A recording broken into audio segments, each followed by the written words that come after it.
We're excited about presenting this next presentation. My name is Terryl Daluz. I'm the moderator for this session, which is Imagining Housing Abundance. I'm excited about presenting this. I'll tell you a little bit about myself. I'm the president of an organization called Loving Paws. And Loving Paws is a organization that provides wraparound services for individuals and their pets that are, unhoused. We go into different organizations that have shelters, interim housing, inside safe programs, and work with them, providing case management services so that they can keep their pets with them. They can stay united. Everything from food, supplies, grooming, vet care, even dog training, providing them with education on how to keep their pets. And the exciting thing about that is just this last September, we opened up our wellness clinic and we have a vet. So we're also providing vaccinations for free for them. And starting in July, we will start our spay and neutering program, thanks to the Michelson Foundation, who helped sponsored us so that we can provide spay and neutering to our community. What I'm so excited about this presentation is because the presenters that are coming on today is a part of my world. And when I say my world, I'm a human. I love humans and animals, and that's what my work that I do. But my passion on the other side is theater. And I come from the theater world. I come from an organization called City Kids out of New York City that, actually advocated for social awareness through theater, which is similar to what the presenters that are coming on today will do. So I'm excited about sharing a little bit of part of my world and their world and combined with the pet care world. So without further ado, I will introduce the presenters. The first presenter that we have is Sulu, LeoNimm. She is with the Theater of the Oppressed out of New York City. She's the executive director. We have Julián Pimiento. He's also with the Theater of the Oppressed out of New York City. And Elise Goldin, also with the Theater of the Oppressed out of New York City. Now, here's what you're going to expect out of this session.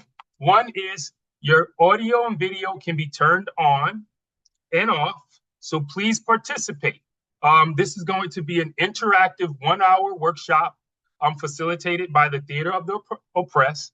They will lead you through image for action, a participatory method rooted in the work of Augusto, Boal, and Paulo Freire, using movement, storytelling, and guided improvisation.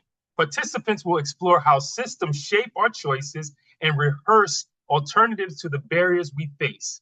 Now, listen to this. There's no theater experience needed. We just want you to be willing to engage, reflect, and imagine together. So when they ask for your participation, please do so. This is going to be exciting. And without further ado, I introduce to you the Theater of the Oppressed, and they will present who they are. Amazing. Thank you so much for that introduction. And it's so great to be here with you all. My name is Elise. I use she or they pronouns. My Julián, name is Julián. Thank you, everyone. Use he, him, él pronouns. Amazing. Yeah, so Sulu, you want to start sharing the slides? Perfect. Amazing. So, yeah, we're really excited to be here today. Just before we begin, just a couple of things. We're going to be inviting you all to participate, particularly in the chat. We're going to be moving around and using our bodies throughout this workshop. But the workshop is for you and however you find it useful. So if you need to be camera off, that's okay. Just, do it, like participate however best you can in the setting that you're in. We hope that this workshop is useful for you to reflect on some of the themes and some of the issues that have been coming up over the course of the conference. And we invite you to like take notes and track your reflections so you can bring them up later in next sessions. And yeah, I think that's it. So I'm going to pass it over to Julián to share a little bit more about our organization and Theater of the Oppressed. Thank you, Elise, and thank you, everyone. Yes, so at Theater of the Oppressed NYC, we collaborate with New York City communities to confront oppression using Augusto Boal's theater practice, some of what we're going to do today. And Paulo Freire's liberatory pedagogy. We use them as powerful tools for systemic transformation. Our work steps beyond raising awareness and it demands change. Our mission is to foster solidarity to ignite awareness. We create spaces for members of marginalized communities to build an understanding of the systemic causes of their shared struggles. We also turn passion into action. We equip communities with the tools to drive narratives, activate discussions, and challenge these oppressive situations. And all in the sake of shaking the foundations of power. Through participatory theater, we disrupt the status quo and we push towards and we fight towards liberatory change. I know that's a lot, but we're gonna embody some of this. So yeah. Elise? Yeah. Cool. Next slide. Perfect. So just to name, some of our guiding principles as an organization, we really believe that lived experience is a form of expertise. Any conversations about injustice must be shaped by those who are experiencing it. So that's one. We believe that participation and play, including through theater, are so vital in coalition building. Performances create space for dialogue and shared imagining of radical transformation. And then we believe that art is a catalyst for rebellion. So this, community theater and all sorts of like theater of the oppressed work, it's not just about entertaining. This is actually a form of resistance. Okay, I think we can close the slides. Thank you. So just to get into it, we're going to invite you all to share in this chat. If you want to just share your name, your pronouns, where you're zooming in from, and then if you can think of maybe just one thing that you've been learning about or thinking about at this conference that you're really excited to like go home and work on. So we'll take a minute and see what folks write.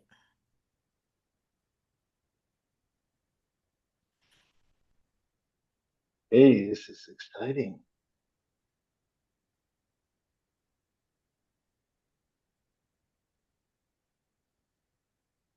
Okay.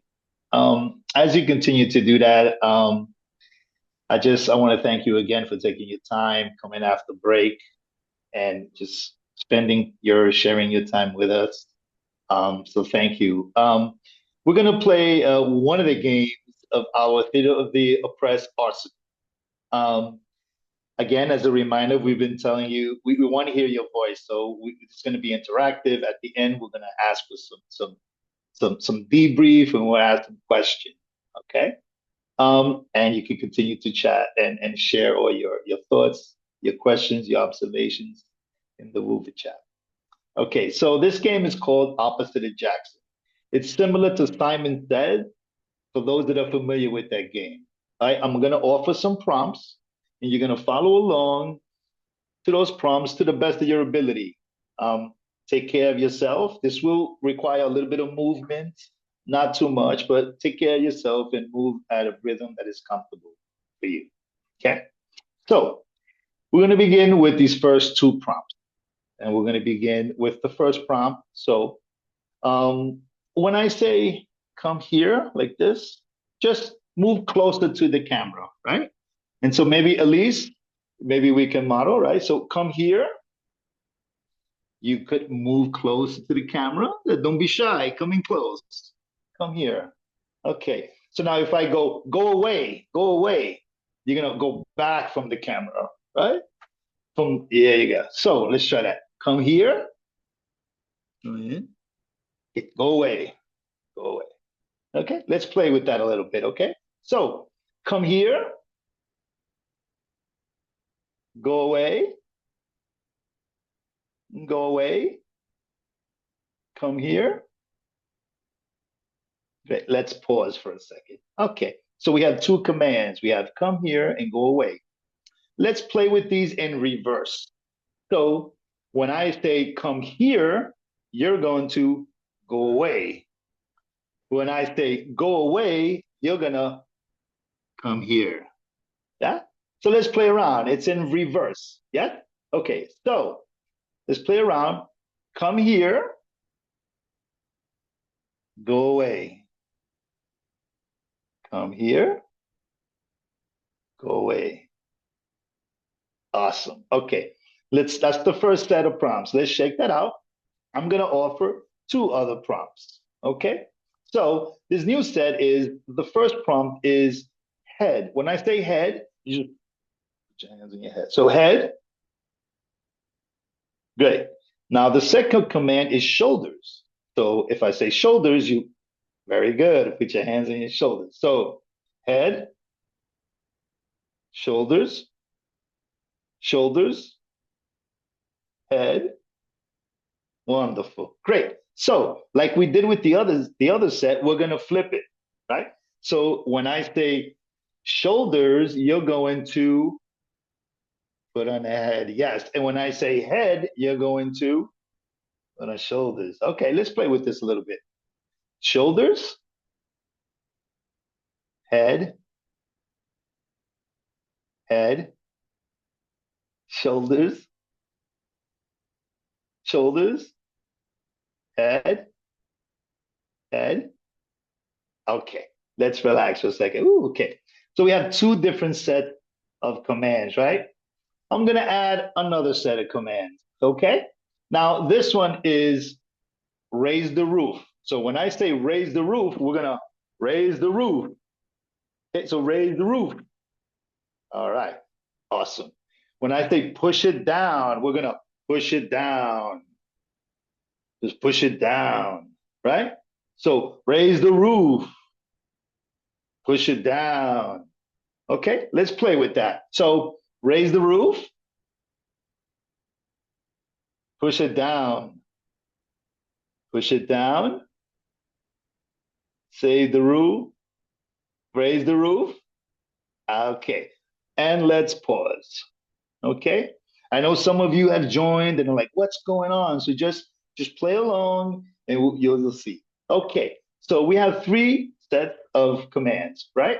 We have come here, we have go away, we have heads, we have shoulders, right? We have raise the roof, and we have push it down, right? So let's play with these three different sets as they are, okay? So come here, go away, shoulders, head, raise the roof, push it down, shoulders, head, come here, go away. Great. Wow, you're really great at this game. Okay, now we're going to try the three different sets, but in reverse. Okay, let's see what happens. So again, a quick reminder, come here is going to be go away. Go away is going to be come here. Shoulders is going to be head. Head is going to be shoulders. Raise the roof is going to be push it down. Push it down is going to be raise the roof. Okay, great. All right, let's play and let's see what happens. Okay, so Go away. Come here. Come here. Shoulders. Head. Raise the roof. Push it down. Shoulders. Head. Push it down. Go away. Come here. Raise the roof. Push it down. Shoulders. Head. Come here. Okay, let's pause for a second. Okay. Ooh, let's shake that out. God, thank you. You're such good sport. Okay, so I'm gonna ask you to come on mic if you want to share. And again, you can also share in the wall chat. But let's talk. Was that easy? I want to hear. Yeah, tell me. I feel like when it's a couple and maybe even four, it's easy. But when you start going faster, because, it's not, this is how we think, this is what we're taught. So this is what's ingrained. So you have to make an effort to change what you're doing, right? Yeah. Okay. So I'm hearing like it did get harder. Oh, right? yeah. Yeah. Yeah. Other comments? Like, what made it harder? No, this is Yasha. I felt like it was so fun, right? But for my mind to process as it got faster, right? Repping it up, I wanted to do exactly what you said instead of the opposites, right? So that's what I found. And that made me laugh. And so anyway, I thought that was great. Yeah. Thank you. And so, what was that feeling of like, I heard Anne say something about like you were used to doing it. What was that like? And then Like, having to do it. Yeah. yeah, it's just you have to think about it. It's not automatic because we have automatic ideas about what head, shoulder, push away, come, what that means. And so you have to work against your automatic thoughts.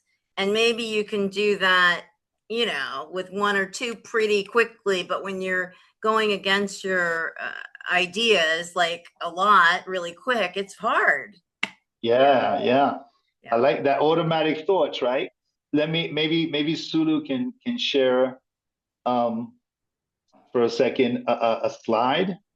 Those automatic thoughts, right? Thoughts that just come to us and sometimes we're like, wait a second, right? So, in Fit of the Oppressed, we use this concept, we talk about mechanization, right?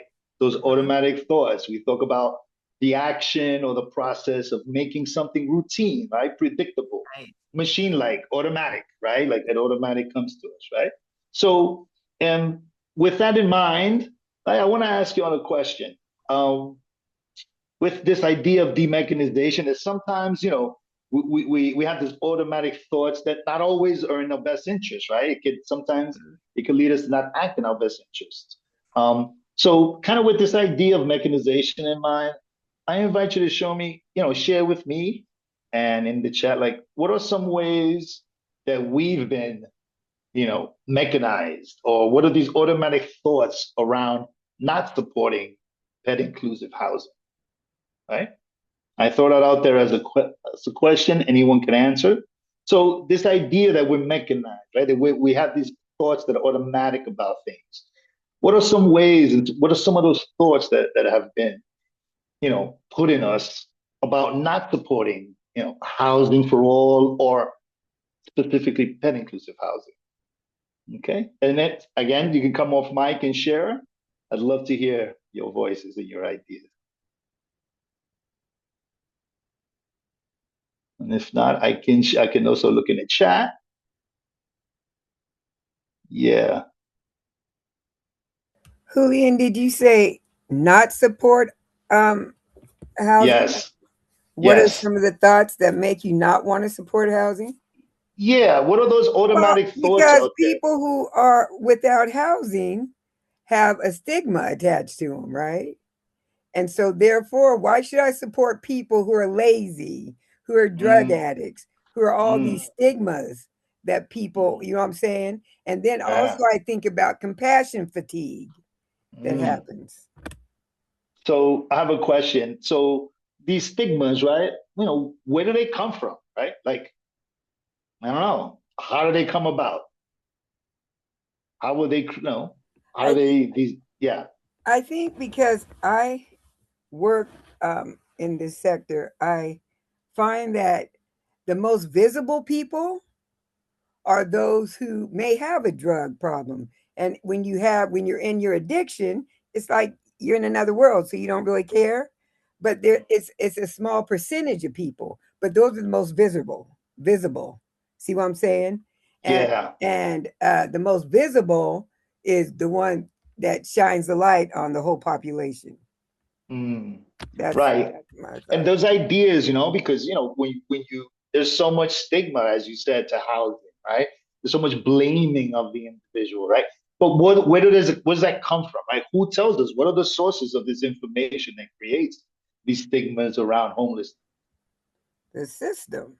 What system? Let's name them. Come on, give me some specifics. Which system? The system is designed to keep poor people oppressed. So like that, is it the housing system, right? Yes, like the housing system. Right.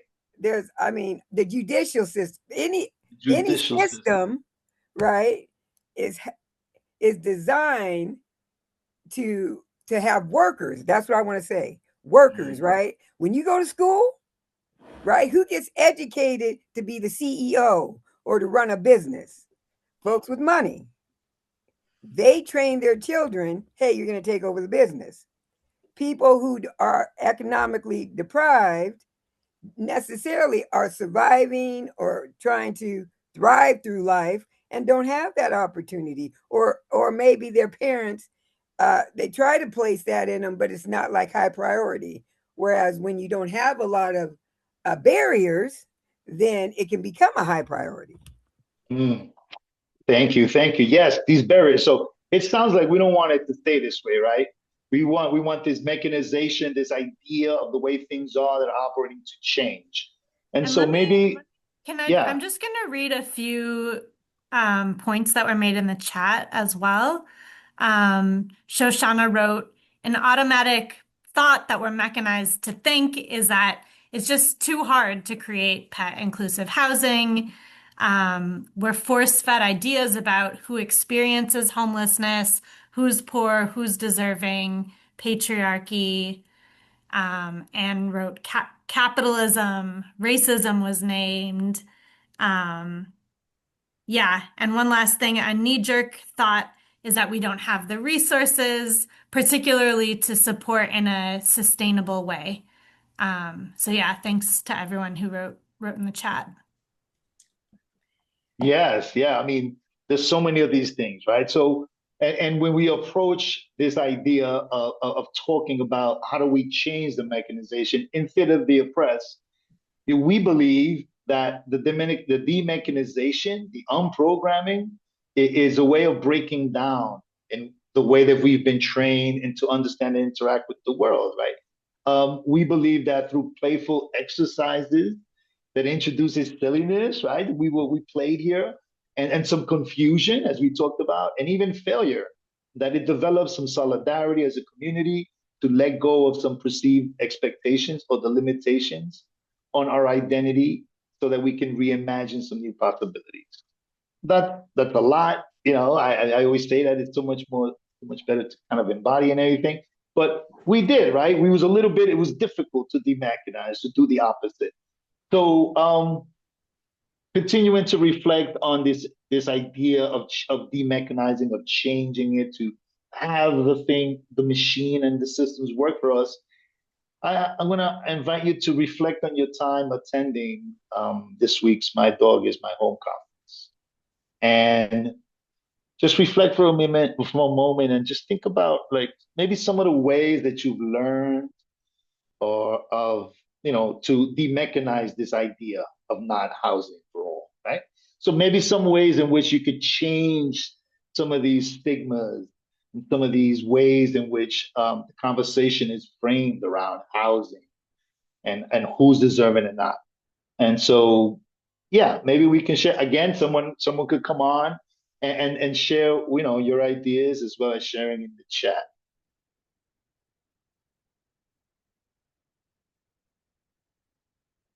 Yeah, I'm more vocal, so I just want to say, for me, that's fine. Yeah. I was in a session, and I don't know what the name of it was, but I'm really interested about people's psyche and what makes Mm, people do what they do, right? And okay. so in the session, it was on domestic violence and and with pets, emotional support animals, and how animals play a part in a support system. And and what I found very interesting was I always thought that children who abused animals were, in society, oh, they're sociopaths, they're psychopaths, right? But I learned that no, not necessarily. That some of this behavior can come from people seeing domestic violence, and then that played out on the animal, and so then they are, um, just mimicking what they seen, right? It had nothing to do with whether their psyche is sociopath or psychopath. You know what I'm saying? And I never thought about that. And for that, I thought, So that stigma, that I mean, in my mind, that opened up a new chapter, right? And so it was like, okay. And then also, what I know is that the animal that we want to call animals, which they are, right? But those are extension of a person, right? That's their family. I gave birth to children. I'm a great grandmother, and of course they grew up with pets. But I'm just saying, it's an extension of the family. Some folks can't have kids, and that's all they have is the animal, right? And that's where Yeah. all their love is poured into in their life. So to remove them or to expect them to let go of it so that they can be housed is not fair. That's like me saying, you tell me don't bring your kids with you, but you can get an apartment, but the kids can't Yeah. come. You know what I'm saying? And so I Right. just So found this really interesting, and I'll be quiet.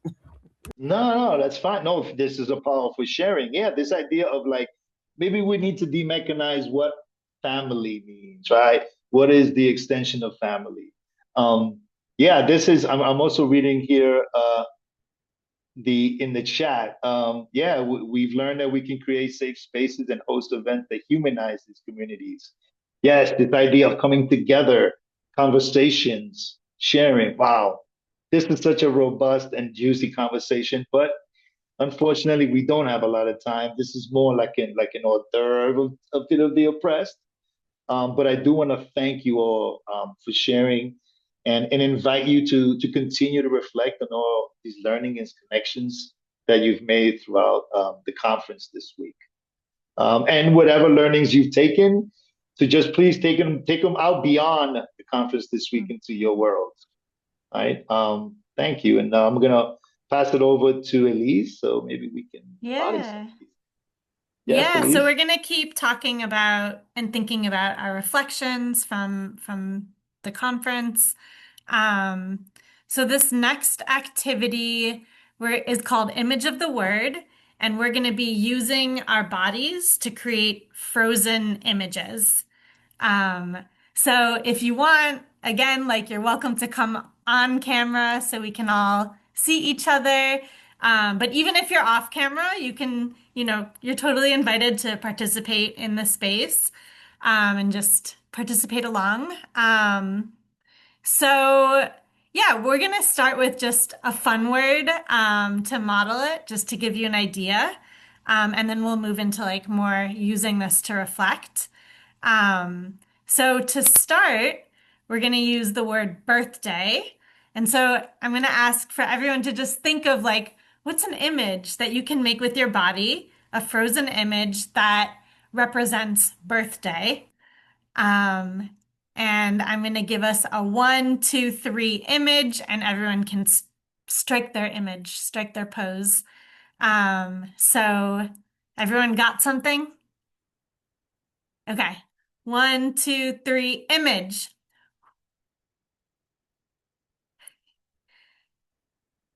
Amazing. Oh my gosh. If you can, like, check out what other people are doing. Everyone's doing such, a lot of people are blowing out candles. I love it. Amazing. Okay. And we can shake that off. You all got it. Experts already. Perfect. So next, let's take a minute, and I'll give you all a minute to think. But what's something that that as you've gone through this conference, something that you're interested in changing in the world, right?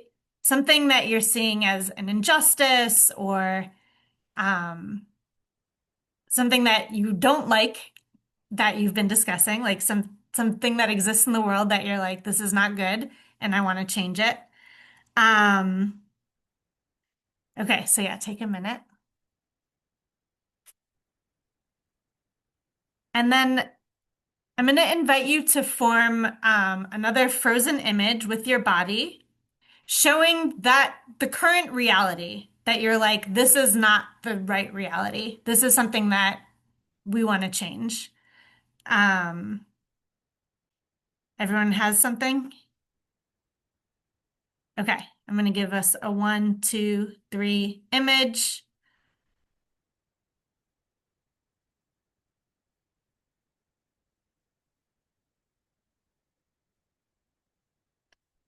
Right.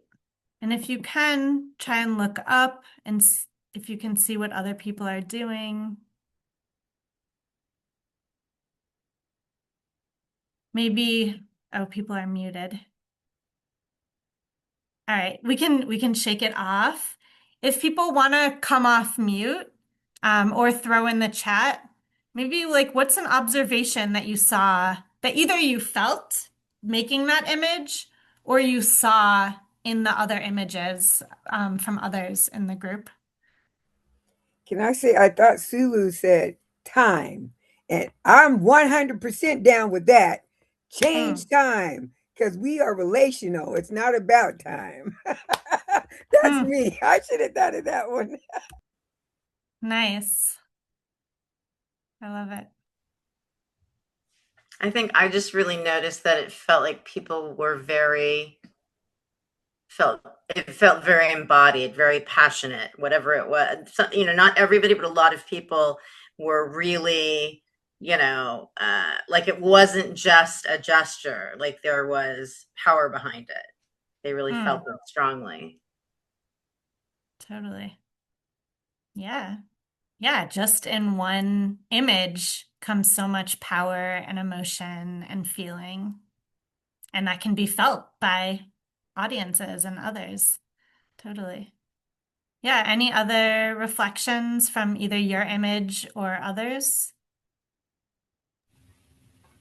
I think Anne and I were going for the same thing, although we embodied it a little bit differently. I think Anne made a big X, indicating a lack of something, and I ducked so that my frame was empty, so that there was nothing there. I just, I feel it was actually hard to come up with an image to represent the lack of connection, the lack of, just not seeing people. Yeah, kind of, the lack of relational work. Totally. Ooh, I love that. Everyone's talking about relational work. So important. Amazing. Cool. Thank you all. So we're going to do another image. So we just did one, right, of this world as it exists. And next, let's do an image imagining the world where now we've changed that issue. We've made it better in some way. We've brought more justice or humanity. So let's strike an image of that changed world.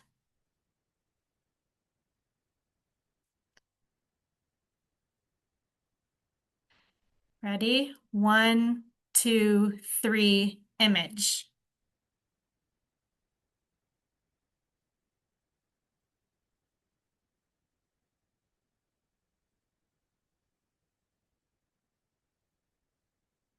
Nice. And if you can, take a minute and look and see what others are doing. Oh my gosh, I see a little cat in the picture.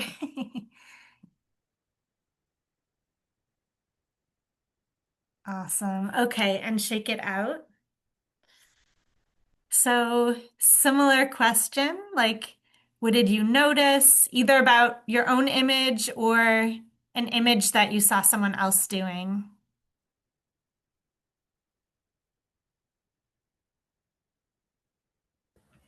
My image before was sadness and, a lack of thriving. And then it switched to joy and exuberance because everyone's thriving. That's nice.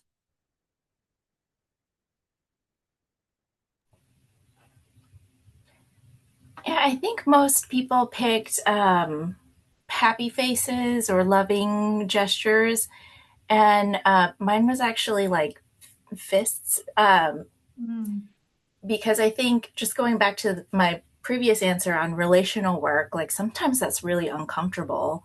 And I hope in the world that we're creating, we can engage that discomfort and really be with each other despite differences and disagreements. And I have absolutely experienced that during these 3 days of conferencing, even though we're really all on the same page about like wanting housing abundance, wanting animals to be looked at as family members, like the way that we talk about it is sometimes different.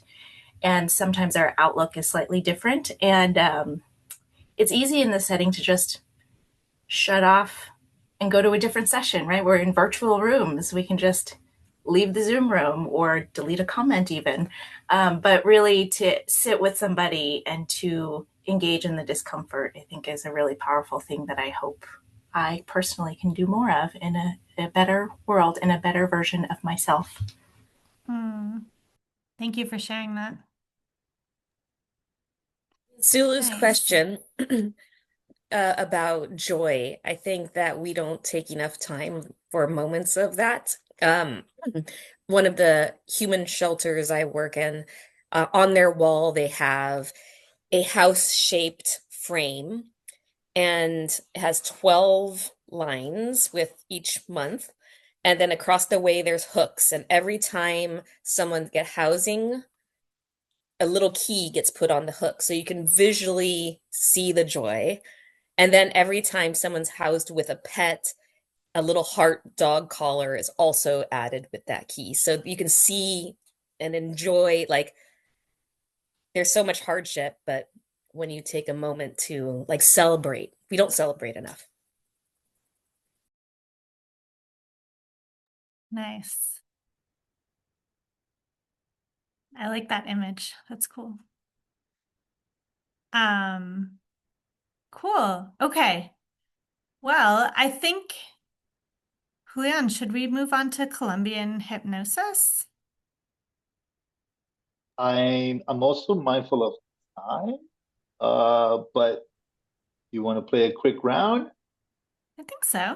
I think we have time. Okay, let's do it quick. Okay. I'll play another game. This is another game from our arsenal of Colombian it's called Colombian Hypnosis, from our arsenal of Theater of the Oppressed. This is a game about power. And can you model it for a second, Elise? So I'm just gonna put my hand up like this, and I'm gonna ask you all to kind of just look at my palm of my hand right here, and just move with it, right? This. Maybe I go up, maybe I go down, maybe I push it in, maybe I push it out. Okay, and let's relax. Okay, those on camera. Let's follow along, and then we'll chat about what the experience was like. Yes? Okay, so if y'all can just move it.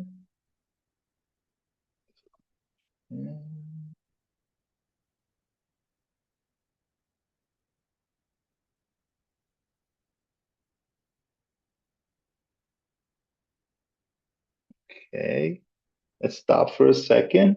I wonder if somebody else wants to lead for a moment. Can I get somebody maybe to just put a hand up. And I know I can't see everyone. I just want to say that at least. So, okay, Terry, I see Terry. Okay, Terry, can you maybe put the hand a little closer so we can see it? All right, okay. Terry, you got us. Let's go. Okay.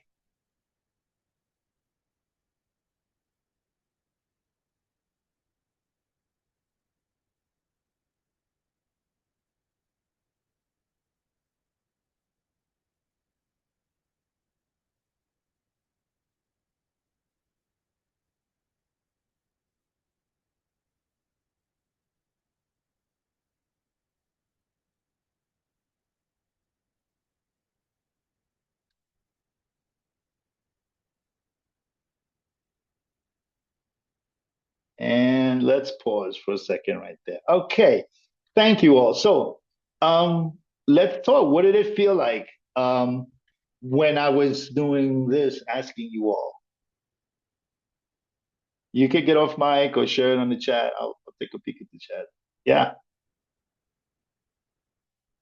Like me control. I just want to say, for me, I don't move a lot. I seem like I'm always sitting, you know, and so that even like it allowed my neck to get some kind of movement in my head, and you know that was some good exercise as far as I was concerned. So for me, Okay, I'm so enjoying this. This is so much fun. So you were okay playing along, right? You were like, all Yeah, right, I'm gonna go with this. So was that experience for everybody? Was everybody okay with just going along with what I was doing? I see in the chat, it felt cohesive and beautiful to be moving in unison. Okay, it felt beautiful. Okay. Yes. I think that okay, usually so there's versions of this game where we could pass it around. So it felt uniform. What about like the sense of power? I hear that there was a sort of like unity here, right? What else came around? Like me having the power to like, you know, move you around how I wanted. for me, it was like music. It was like dance, right? As you move, but then when you pass it to Terry, then with Terry, it was more like he would do like gestures that made you abruptly go forward or back, right? Come closer, go. I love that. It's Oh, changing yeah. it up, and so that's Okay. I like the change up. Yeah, You like the change in yeah, I like the leadership, change we in want to say, or what leadership. is In leadership, right? That is, okay. it's not hoarding power. It's like sharing, Right. right? Okay. But yeah, Did yeah. did anybody feel any like shift or difference between again between that power and like me and leading it and the way Terrell did it? Sulu wrote in the chat that they were a little worried about suddenly disappearing with Terrell. Yeah, I think there was definitely two, right? I think Terrell definitely took more liberty in moving, right? And so, and what did that feel like? Tell us the difference between those. Like, was one that you preferred? Like, did anybody want to like lead? Didn't get a chance to? And how would that have gone if you would have had a chance to lead? Let me read the chat because y'all could be sharing in the chat too. So, you know, we No, play this. Yeah, go I ahead. didn't want to lead, right? I didn't want to put my hand up there to have, right? But I liked the difference. Like with yours, it was more fluid, right? Okay. And with Terry's, it was like, so I went from like ballet to jazzercise. That's what I'm Gotcha. saying, right? And That's for me. That's where my mind went, right? Hey, you know, and I'm curious why you didn't want to lead. I'm just curious. I don't know. I am very loquacious. I talk a lot. And Terrell, forgive me for calling you Terry, right? But I, you know, it's like I'm relational. So it only takes me moments to connect. And when I connect, then I feel comfortable. But when but like it felt like being put on the spot, right? You want to do that? and then everyone looking at you, right? And so how I grew up with my skin, it's like it's like, okay, it's not a good thing, especially in the Pacific Northwest where I grew up, right? Third Black family in Eugene, Oregon. It's a lot of IR, it's an interracial oppression. I have a lot of IRO going on, and I'm 65, so it's like it gets me really emotional. Yeah. Trip. Thank you for sharing that, right? And naming that taking leadership isn't easy for everybody, and it's not the same for everyone. It depends on what that looks like, right? And so thank you for sharing that. And it makes me think about, like, yeah, all the things that we think about, the issues that we talk about around housing and around everything. You blame people, oh, you should take power for yourself. But do they really, what is that conversation? That's a more nuanced conversation, right? Yeah, thank you. As I said, there's many versions of this game. We could continue to explore this. But I just want to take a quick time check to make sure. I think we got like maybe 2 more minutes. Is there anybody else that would share how they might have led this game? Had they had, were they leading? I'm going to share because I just have a different perspective. I've been behind the scenes this entire conference. I'm the tech person. Everyone's probably gotten an email from me. I think I'm the bossiest person in this conference because I have to tell everyone what to do. And I participated along, and both of you taking charge and telling me what to do felt really nice. I think I caught myself laughing the entire time because I'm like, finally, like I get to move. And I think we also all of us have been probably sitting at a screen all day, maybe for the last 2 days, and you forget that little bit of movement kind of also gives you that oxytocin of like fun. I just really enjoyed laughing. I felt it all fine, and then Terrell did this hand move very close, and it reminded me of Darth Vader. And then I was like, oh, I could see how this like hand movements and also being a male and I'm a female, like this could kind of probably not fly with other people in a different scenario. But it was very entertaining, and I just wanted to share that perspective from being on the back end of things. Thank you, Ikia. Thank you for that. Yeah, we use this to talk about